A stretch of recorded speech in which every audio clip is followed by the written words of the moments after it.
1 फरवरी साल 2025 को पेश होने वाले बजट का सबको बेसब्री से इंतजार है। इस आगामी बजट पर किसानों की भी काफी उम्मीदें टिकी हुई हैं। पिछले बजट के मुकाबले इस बार के बजट में भी सरकार किसानों पर काफी ध्यान दे सकती है। वहीं बात करें पिछले बजट की तो उससे सरकार ने 9 प्रायोरिटीज में कृषि को सबसे ऊपर रखा था। वहीं किसान के आंदोलनों के चलते भी इस बजट में किसानों के लिए कई बड़ी घोषणाएं हो सकती हैं। इस बजट में सरकार किसान सम्मान निधि की किस्त में बढ़ोतरी कर सकती है। मौजूदा समय में किसानों को किसान सम्मान निधि योजना के तहत साल में 1 साल के अंदर 6,000 रुपए मिलते हैं, यानी कि एनुअल इंस्टॉलमेंट 6,000 है।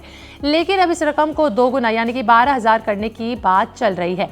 आने वाले बजट साल 2025 में फसल बीमा योजना का दायरा बढ़ाया जा सकता है। फसल बीमा योजना से स्मॉल और मार्जिनल फार्मर्स की फसल को फाइनेंशियल सिक्योरिटी प्रोवाइड होती है और फसल नेचुरल डिजास्टर या फिर क्रॉप लॉसेस से प्रोटेक्शन पाती है, ताकि उनकी मेहनत और पूंजी को नुकसान से बचाया जा सके। प्रधानमंत्री फसल बीमा योजना के तहत छोटे किसानों के लिए 0 प्रीमियम पर फसल बीमा स्कीम लागू भी हो सकती है। ऐसे में सरकार इस योजना में बड़े बदलाव कर सकती है। इसके साथ ही ये मांगे भी की गई है कि 2 हेक्टेयर तक एग्रीकल्चर लैंड वाले किसानों को भी यूनिवर्सल क्रॉप इंश्योरेंस स्कीम की सुविधा दी जा सके। वहीं आपको बता दें कि कृषि, पशुपालन और फूड प्रोसेसिंग पर संसद की स्थानीय समिति ने 17 दिसंबर को लोकसभा को सौंपी गई रिपोर्ट में बताया कि 12,000 रुपए करने की सिफारिश जताई थी, जिसको आने वाले आगामी बजट में पूरा किया जा सकता है। इस पर चर्चाएं भी हो सकती हैं।